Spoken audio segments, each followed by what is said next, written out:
사랑하는 주님의 제자들 여러분, 오늘 평상절기 15번째 주일을 맞아 예수 그리스도 안에 있는 충만한 은혜와 축복이 여러분 모두에게 함께 하시기를 기도합니다. 이번 주 이곳 아이오와는 이제 여름이 지나고 아침 저녁으로 완연한 가을 바람이 부는 초가을에 접어들었고, 드디어 이곳에도 풋볼 시즌이 찾아와서 토요일이면 도시가 살아있다는 느낌이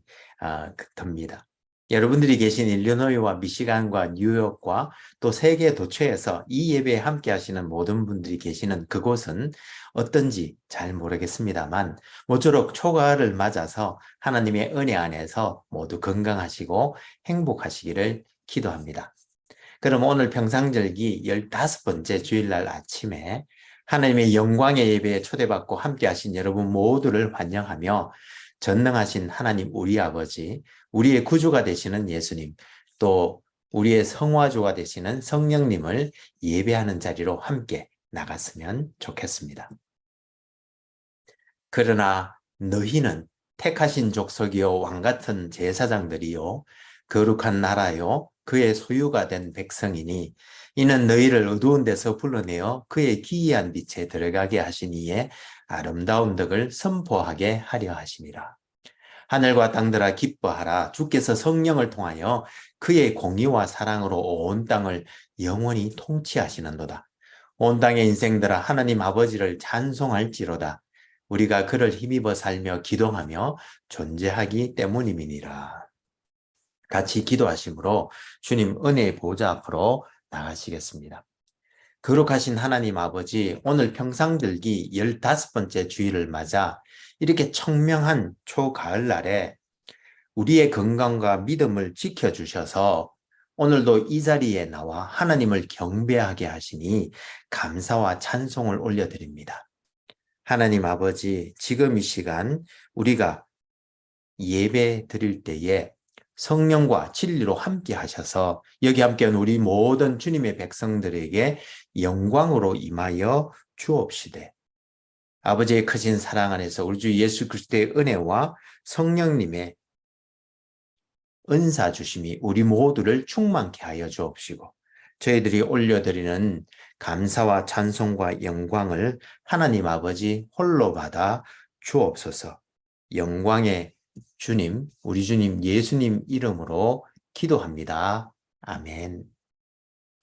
오늘 하나님께서는 출애굽기 19장 1절에서 8절 말씀을 통해서 우리들에게 말씀하십니다. 제가 읽어드릴 때에 여러분들의 마음에 하나님께서 친히 말씀해 주실 줄 믿으며 먼저 본문을 읽기 전에 우리 오늘 본문의 컨텍스트를 잠시 알아보면 좋겠습니다. 아브라함을 부르심으로 시작된 믿음의 여정이 그의 후손들에게 이르자 이제 그의 후손들이 애굽으로 들어갔다가 마침내 이스라엘 민족이 250여만 명의 큰 민족으로 성장하였고, 또 약속하신 430년의 시간이 지나자 이제 온유의 지도자 모세를 불러 보내셔서 마침내 약속의 땅으로 그들을 인도하여 들이시는데, 먼저 이들을 보내주지 않으려는 애굽을 10가지 재앙을 통해서 징벌하시고 그들을 구하여 내셨는데, 애굽의 바로가 아직도 마음을 강팍하게 하여 이스라엘 백성들을 쫓아왔을 때 홍해 바다를 가르셔서 그의 백성들을 건너게 하신 후 그들을 쫓아오던 애국군대를 바닷물에 모두 수장시키시고 이제 그들을 광야길로 인도하셔서 마침내 말씀하셨던 대로 시내산에 이르게 하셨는데, 제가 19장 1절 말씀부터 읽어드리도록 하겠습니다. 이것은 하나님의 말씀입니다. 이스라엘 자손이 애굽 땅을 떠난 지 3개월이 되던 날 그들이 시내 광야에 이르니라. 그들이 르비딤을 떠나 시내 광야에 이르러 그 광야에 장막을 치되 이스라엘이 거기 산 앞에 장막을 치니라. 모세가 하나님 앞에 올라가니 여호와께서 산에서 그를 불러 말씀하시되 너는 이같이 야곱의 집에 말하고 이스라엘 자손들에게 말하라. 내가 애굽 사람에게 어떻게 행하였음과 내가 어떻게 독수리 날개로 너희를 업어 내게로 인도하였음을 너희가 보았느니라. 세계가 다 내게 속하였나니 너희가 내 말을 잘 듣고 내 언약을 지키면 너희는 모든 민족 중에서 내 소유가 되겠고 너희가 내게 대하여 제사장 나라가 되며 거룩한 백성이 되리라. 너는 이 말을 이스라엘 자손에게 전할지니라. 모세가 내려와서 백성의 장로들을 불러 여호와께서 자기에게 명령하신 그 모든 말씀을 그들 앞에 진술하니 백성이 일제히 응답하여 이르되 여호와께서 명령하신 대로 우리가 다 행하리이다. 모세가 이 백성의 말을 여호와께 전하니라. 이것은 하나님의 말씀입니다. 다 같이 감사합니다, 하나님. 잠시 기도하시겠습니다. 오 주님, 지금 이 시간 하나님의 말씀을 듣기를 원합니다. 하늘의 지혜와 진리의 말씀을 들을 때에 성령의 조명하심으로 우리의 마음을 여시고 말씀을 깨닫게 하여 주옵시되 주님의 생명의 말씀에 순종하는 은혜를 더하여 주옵소서. 성령을 보내주신 우리 주님 예수님 이름으로 기도합니다. 아멘. 오늘 평상절기 15번째 주일을 맞아 여기에 함께 하신 모든 분들에게 우리 아버지 하나님의 크신 사랑과 우리 주 예수 그리스도의 은혜와 성령님의 은사가 충만하시기를 기도합니다.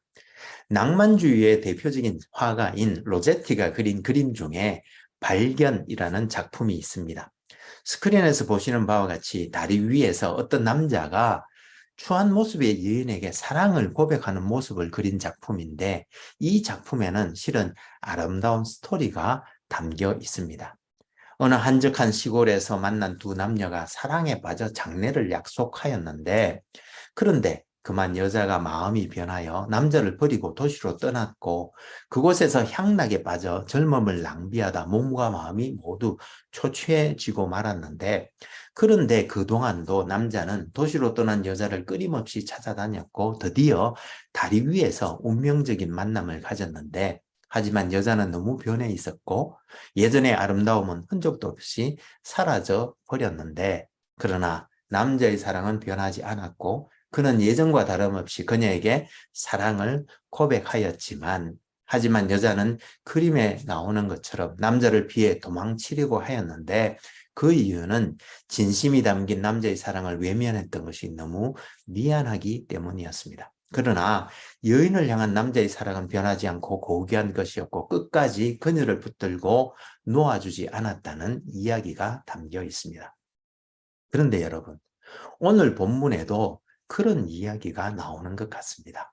하나님께서는 아브라함을 부르셔서 그를 통해서 그의 거룩한 백성을 부르시기로 작정하셨고 그리고 그 후 220여 년 후에 그의 후손들이 세상에 닥친 큰 흉년을 피해 애굽으로 내려갔고 그곳에서 세월이 흐르자 노예로 살아가고 있었는데 그런데 그 시간 동안에도 하나님께서는 그들과 함께 하시며 그의 약속을 기억하셨습니다.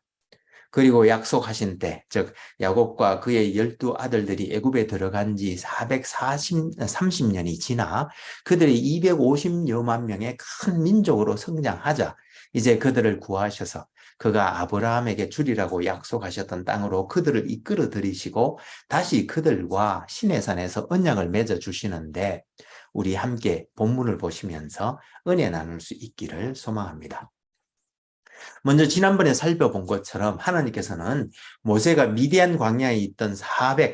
40년 동안 모세를 250여만 명의 이스라엘 백성들을 이끌 지도자로 훈련시키셨는데 그들이 애굽에서 탈출하여 광야를 지나 가나안을 정복하는 과정에서 겪을 여러 가지 도전들을 극복하고 마침내 출애굽의 사명을 완수할 수 있도록 지혜롭고 성숙하고 또 절제력이 있는 리더로 훈련시켰을 뿐만 아니라 그 과정에서 철저히 하나님을 의지하고 순종하며 또한 노예 근성에 젖어 있던 백성들의 불만과 원망을 끝까지 참고 그들을 인도할 수 있도록 온유한 리더로 훈련시키신 후 그를 부르셔서 애굽으로 보내셨는데 함께 해주시는 하나님과 함께 모세는 하나님의 지팡이를 들고 아론을 대변인으로 삼아 애굽의 바로에게 가서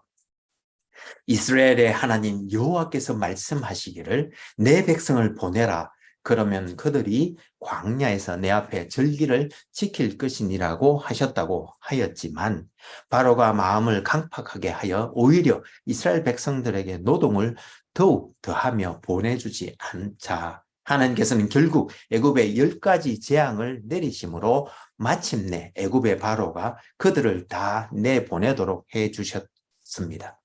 그런데 이 애굽에 내린 10가지 재앙은 실은 애굽이 섬기고 있던 100여 개에 가까운 수많은 우상들 중 대표적인 10가지 우상들에게 내린 하나님의 심판으로, 첫째, 나일강과 애굽의 모든 물이 피로 변하는 재앙은 애굽인들이 숭배하였던 나일강, 즉 풍요의 신 하필을 심판하신 것이었고, 두 번째부터 여섯 번째 재앙들은 각각 개구리 재앙은 개구리 형상을 한 풍요의 신 헤크트를, 이 재앙은 땅의 신 geb을, 파리 재앙은 창조와 환생을 관장하는 신 케프리를, 그리고 가축의 돌림병 재앙은 사랑과 보호의 신 하도르를, 그리고 악성 종기 재앙은 의학과 평화의 신 이시스를 심판하시는 것이었으며,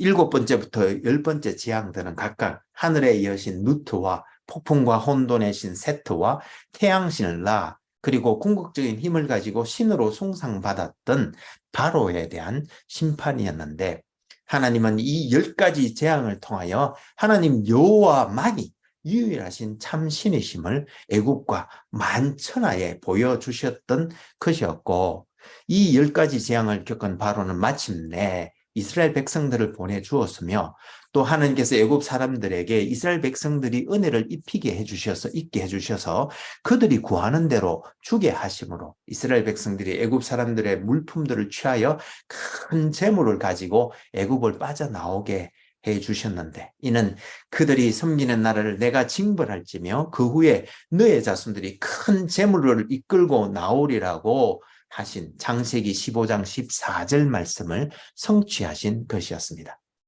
그리고 이제 여호와 하나님께서는 그들 앞에 가시며 낮에는 구름 기둥으로 또 그들의 길을 인도하시고 밤에는 불 기둥을 그들에게 비추사 낮이나 밤이나 그들을 보호하시고 인도해 주셨는데, 그런데 그렇게 10가지 재앙을 받고 난 후 이스라엘 백성들을 마침내 애굽에서 내보내었던 바로가 다시 마음을 완악하게 하여 군대를 이끌고 이스라엘 백성들을 뒤쫓아오더니 마침내 이스라엘 백성들이 바알스본 맞은편 비하히롯 해변에 장막을 친 데까지 쫓아온 것이었습니다. 이에 이스라엘 백성들이 심히 두려워하여 여호와께 부르짖으며 모세를 원망하였는데, 이때 모세는 너희는 두려워하지 말고 가만히 있어서 여호와께서 오늘 너희를 위하여 행하시는 구원을 보라. 너희가 오늘 본 애굽 사람을 영원히 다시 보지 못하리라고 말하였고, 하나님께서는 먼저 구름 기둥을 이스라엘 뒤편으로 보내 애굽 군대와 이스라엘 백성들 사이를 막아서게 하신 후 모세가 하나님께서 명하신 대로 지팡이를 들고 손을 바다 위로 내밀자 하나님께서 밤새도록 큰 동풍을 불게 하셔서 바닷물이 물러가게 하시고 물이 갈라져 바다가 마른 땅이 되게 하신 후에 이스라엘 백성들이 그 바다 가운데를 걸어 건너게 하셨는데, 그런데 애굽 군대들이 그들의 뒤를 추격하여 바다 가운데로 들어오자 하나님께서 다시 모세에게 명하셔서 모세가 손을 다시 바다 위로 내밀게 하셨고, 그러자 바다의 힘이 회복되어 바닷물이 애굽 군대를 덮어 그들을 하나도 남기지 않고 다 바다에 수장하는 것이었습니다. 이렇게 큰 기적을 베푸셔서 홍해를 가르시고 그의 백성들을 구해내신 역사에 감사하여 모세와 미리암이 하나님을 찬양하였는데, 그 찬양의 노래가 지금도 출애굽기 15장에 기록되어 있으며, 이와 같은 놀라운 사건을 경험한 이스라엘 백성들은 이제 하나님을 경외하게 되었는데,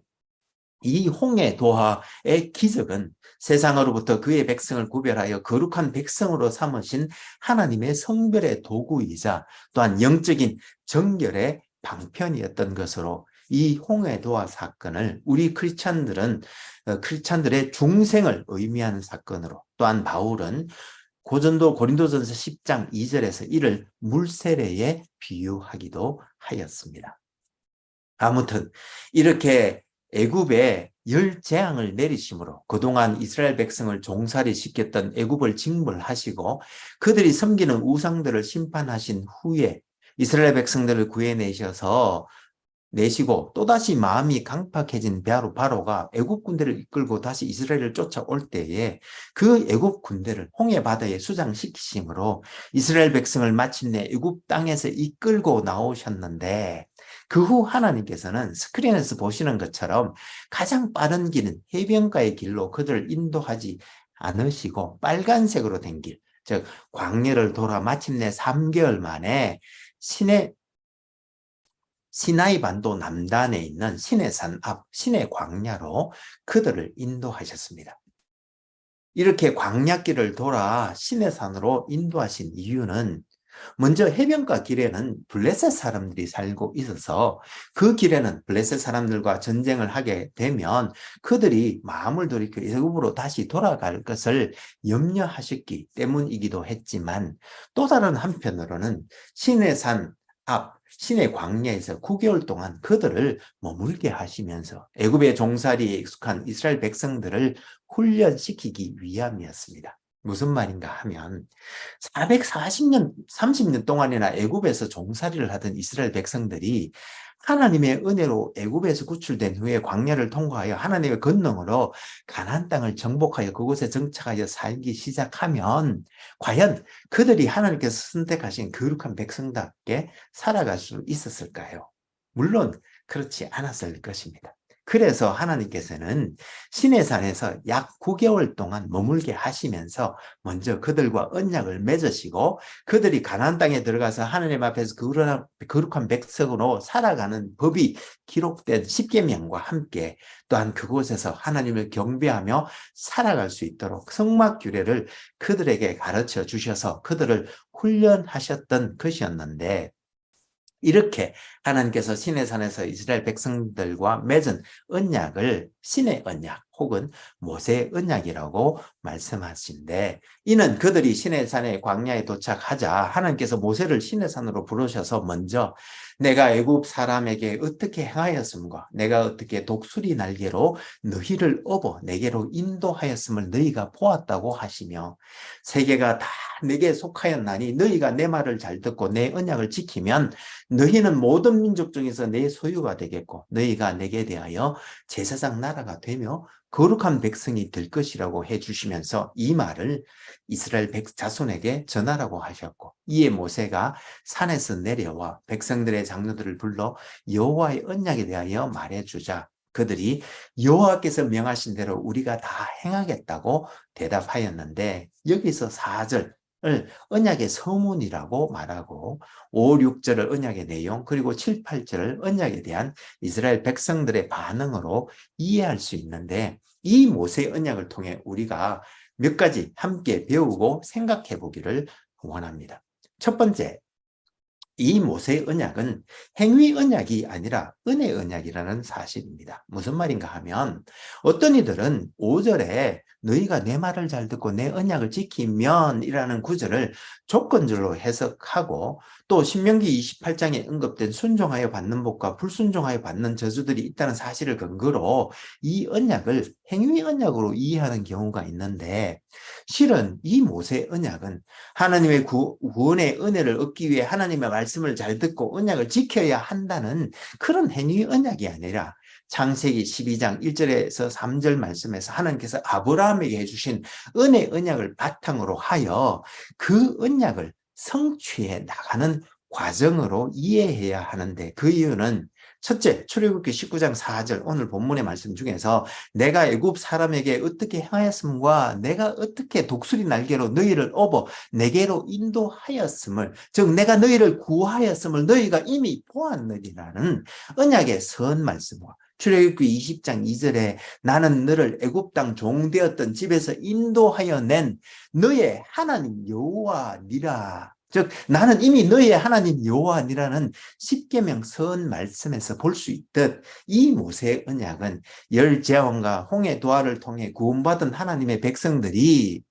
이제 세상으로부터 구별된 거룩한 백성이 되었고, 또 하나님께서는 이미 그들의 하나님이 되셨기에 이제 거룩하신 하나님 앞에서 이렇게 살아야 한다는 삶의 지침과 또 하나님을 이렇게 예배하라고 하는 것을 가르쳐 주셨던 것이었으며, 둘째로 출애굽기 34장 7절에서 여호와 하나님께서 인자는 천대까지 베풀되, 즉 너희가 내 말을 들으면 천대까지 은혜를 베풀되 악행은 3, 4대까지만 보응하실 것이라는 말씀에서 볼 수 있듯 이 모세 언약은 은혜 언약임을 분명히 알 수 있는 것입니다.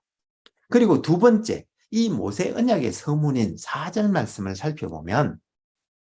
이 모세 언약의 서문은 결국 모세 언약을 지킬 수 있는 이유와 힘과 동의는 바로 출애굽 사건에서 베풀어 주신 하나님의 은혜임을 분명히 말씀해 주셨지만, 그런데 이 서문에 나오는 독수리 날개로 너희를 업어 인도하셨다는 메타포에는 실은 이 출애굽의 과정 자체가 이미 훈련의 의미가 내포되어 있다는 사실을 의미하고 있습니다. 무슨 말인가 하면, 독수리가 새끼들에게 하늘을 나는 훈련을 시킬 때 그들을 그의 날개에 업고 하늘 높이 올라간 후에 그들을 떨어뜨리면 새끼가들이 떨어지면서 날개를 바닥이며 나는 연습을 하는데, 그들이 스스로 날 수 있을 때까지 그들이 땅에 닿기 전에 또 날개로 받아 다시 높은 곳에 올라가서 떨어뜨리는 것을 반복하는데, 이와 마찬가지로 시내산까지 오면서 있었던 모든 사건들에는 나름 하나님의 훈련의 의미가 담겨 있었던 것인데, 애굽에 내린 10가지 재앙은 하나님은 유일하신 한 분 여호와 하나님이시기에 다른 우상들을 섬기지 말고 하나님만 경배하라는 교훈을 가르치시기 위함이었고, 또 하나님께서 기적을 베푸셔서 홍해를 가르시고 또한 건너게 하신 것을 통해서는 구원은 전적인 하나님의 은혜로 말미암는 것이기에 늘 하나님께 감사하고 또 하나님을 전적으로 의지할 것을 교훈하기 위한 것이었으며, 그리고 광야길 중에 공급해 주신 만나와 메추라기와 물은 하나님은 그들에게 모든 의식주를 공급해 주시는 분으로 약속의 땅 가나안에 들어가서 풍요한 삶을 살 때 그 모든 것들이 하나님께로 온 것임을 기억하고 감사하며 살라는 것을 교훈하시기 위한 것일 뿐만 아니라, 또 만나를 수확하는 과정에서 하나님의 명령, 즉 평일에는 하루 먹을 분량만, 그리고 안식일 전에는 이틀 먹을 분량을 수확하라는 하나님의 명령에 순종하는 훈련을 시켜주셨던 것이었습니다. 그리고 세 번째, 하나님께서 말씀해 주신 이 언약의 내용에 대해서도 우리가 좀 더 깊이 이해할 필요가 있는데요. 먼저 세계가 다 내게 속하였다는 말씀은 이 우주 만물과 그의 안에 있는 모든 것들을 하나님께서 창조하셨기에 그 모든 것들은 또한 하나님의 것이라는 말씀으로, 우리는 이 말씀을 통해서 기독교적인 세계가, 즉 하나님은 창조주요 주권자이시기에 이스라엘 백성뿐만 아니라, 즉 크리스찬뿐만 아니라 온 세상이 다 하나님의 것이라는 것을 알 수 있으며, 그리고 그 중에서 이스라엘 백성은 특별히 내 소유라고 하셨는데, 이 개정개역 성경에서 이렇게 내 소유라고 번역한 히브리어 단어 스굴라는 원래 독특하고 특별한 소유라는 뜻으로 이스라엘 백성들은 모든 나라들 중에서 아주 특별하고 보배로운 존재란 의미이며, 이런 이스라엘의 독특하고 특별한 정체성은 결국 그들에게 거룩한 백성과 제사장 나라라는 그들의 지위와 기능과 성격을 규정하여 주는데, 여기서 거룩한 백성이라는 말은 이스라엘 백성들은 하나님께서 특별히 세상에서 구별하여 하나님의 거룩성을 드러내는 존재로 살아가야 함을 의미하는 것이며, 또 제사장 나라라는 말씀은 하나님께서는 세상의 죄를 용서해 주시고 또 그들과 화해하셔서 온 세상이 그리스도 안에서 통일되게 하려는 뜻을 가지고 계시는데, 이스라엘 백성들은 이러한 하나님의 사역에 참여하여야 할 뿐만 아니라, 또한 하나님의 제사장은 곧 하나님의 봉사자라고 말한 이사야서 61장 6절 말씀처럼 이스라엘 백성들은 하나님을 섬기고 또한 세상을 섬기는 봉사자 역할을 하여야 한다는 말씀으로, 결국 이스라엘 백성의 사명을 규정해 주는 것으로서, 결국 이 모세의 언약은 하나님께 복을 받아 복이 되어 복의 통로가 되게 해주실 것이라는 아브라함 언약을 구체화하여 성취해 나가는 과정이었던 것입니다. 이러한 모세의 언약의 은혜가 우리에게도 계속되고 있는데, 그래서 베드로전서 2장 9절에서 구원받은 우리들을 향하여 너희는 택하신 족속이요 왕같은 제사장들이요 거룩한 나라요 그의 소유가 된 백성이라고 하면서 우리를 어두운 데서 불러내어 그의 기이한 빛에 들어가게 하신 하나님의 아름다운 덕을 선포하라고 권면하였던 것입니다. 그런데 여러분, 왜 하나님께서는 이렇게 특별히 이스라엘 백성을 불러내시고 광야길로 인도하셔서 이러한 놀라운 은혜와 축복을 이스라엘 백성들에게 베풀어 주셨던 것일까요?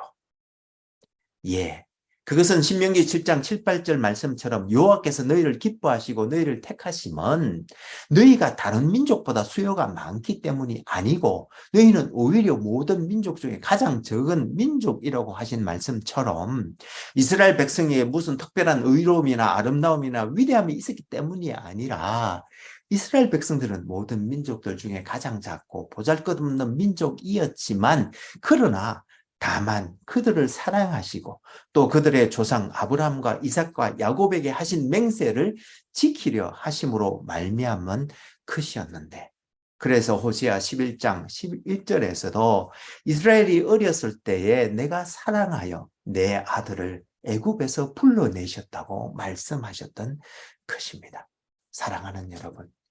이스라엘을 이렇게 사랑하사 그들의 종되었던 애굽에서 권능의 손으로 그들을 구원해내시고 만나와 맺히고 가리고 그들을 먹이시고 바위를 갈라 물을 먹이시며 광야길로 인도해내셔서 마침내 약속의 땅 가나안 땅으로 인도하여 주셨는데, 그 은혜가 이스라엘 백성들 그들에게만 해당되는 것일까요? 그렇지 않습니다. 하나님께서는 에베소서 2장 12절 말씀처럼 그때 그리스도 밖에 있었고 이스라엘 나라 밖에 사람이라 약속의 언약들에 대하여 외인이요 세상에서 소망이 없고 하나님도 없는 우리들을 에베소서 1장 3절에서 5절 말씀처럼 창세전에 그리스도 안에서 우리를 택하사 그 앞에 거룩하고 흠이 없게 하시려고 그 기쁘신 뜻대로 우리를 예정하사 예수 그리스도로 말미암아 자기의 아들들이 되게 하시고 또 그리스도 안에서 하늘에 속한 모든 신령한 복을 주셨는데, 그것은 바로 하나님의 사랑 때문이었다고 말씀하고 있습니다. 그렇습니다. 하나님은 그렇게 우리를 사랑하셨고 지금도 우리를 사랑하시며 앞으로 영원히 우리를 사랑하실 터인데, 그렇게 우리는 모두 하나님의 사랑받는 자녀들이기에 우리들도 은혜로 중생함을 받고 구원받아 하나님의 거룩한 백성이요 또한 하나님의 제사장들이 되었기 때문에, 따라서 우리는 어떻게 살아야 하겠습니까? 그렇습니다. 우리 모두는 골로새서 3장 12절에서 17절 말씀처럼 하나님이 택하사 거룩하고 사랑받는 자처럼 긍휼과 자비와 겸손과 온유와 오래 참음을 옷 입고 서로 용납하며 주께서 우리를 용서하신 것처럼 피차 용서하면서 이 모든 것 위에 사랑을 더하여 서로 사랑하며 살되 그리스도의 평강이 우리 마음을 주장하게 하며 또한 감사하는 자가 될 뿐만 아니라 그리스도의 말씀이 우리 속에 풍성히 거하게 하여 모든 지혜로 피차 가르치며 권면하고 시와 찬송과 신령한 노래를 부리며 감사하는 마음으로 하나님을 찬양하고 또 무엇을 하든지 말에나 일에나 다 주 예수의 이름으로 하여 하나님 아버지께 영광 올려드리는 우리 모두가 되어야 할 줄로 믿습니다. 여러분, 아멘입니까? 그럼 같이 감사하는 마음으로 하나님께 기도하면 좋겠습니다. 신실하신 하나님 아버지, 오늘 우리는 하나님께서 430년 동안이나 애굽에서 종살이 하던 이스라엘 백성들을 구하셔서 광야길을 통과하여 마침내 약속의 땅으로 인도하셨던 것은 그들을 사랑하셨기 때문이었음을 보면서 우리들도 이 세상에서 허망한 죄를 지으며 약속도 하나님도 없던 삶을 살았는데, 하나님께서 우리들을 하나님의 권능으로 중생시키시고 하늘나라의 영원한 행복과 영광으로 인도하신 것은 바로 하나님의 사랑이었음을 깨닫고 이에 마음 깊은 감사와 찬송을 올려드립니다. 간절히 기도하옵기는 지금 여기 있는 우리 모두가 이제 하나님의 택하사 거룩하고 사랑받는 자처럼 긍휼과 자비와 겸손과 온유와 오래 참음을 옷 입고 또 서로 용납하고 용서하되 무엇보다도 서로 사랑하게 하여 주심으로 하나님께서 거룩하게 성별하여 주시고 또 하나님의 보배롭고 존귀한 자들로서 하나님의 제사장들, 즉 하나님의 봉사자들이 다 되어 하나님께 영광 올려드리게 하여 주옵소서. 우리에게 하나님의 사랑과 복으로 오신 우리 주님 예수님 이름으로 기도합니다. 아멘. 이제는 하나님의 사랑받는 자로서 이제 하나님의 거룩한 언약 백성으로 성별되어 하나님의 보배로운 존재들로서 하나님의 제사장, 즉 하나님과 세상을 봉사하고 섬기는 제사장들로 살아가기로 다짐하는 하나님의 거룩한 백성들 위에 우리 주 예수 그리스도의 놀라운 은혜와 하나님 우리 아버지의 크신 사랑과 우리 안에 내주하시며 우리에게 은사와 능력 주시는 성령님의 은혜 주심과 교통 교제케 하심이 이제로부터 영원히 함께 하옵시기를 간절히 축원하옵나이다. 아멘. 감사합니다, 여러분. 오늘 평상절기 15번째 주일날 아침에 하나님의 크신 사랑과 우리 주 예수 그리스도의 은혜와 성령님의 은사가 차고 넘치는 복된 날 되시기를 소망하며 모쪼록 건강하고 행복한 한 주 보내시기를 기도합니다. 혹 여러분들 중에 저희 주님의 제자들 교회를 도우시기를 원하시는 분은 페이팔 계정 info@churchbeyond.com으로 헌금해 주시면 감사하겠습니다. 그럼 다음 주에 다시 은혜로 만나 뵙겠습니다. 사랑합니다. 감사합니다. 축복합니다. 바이.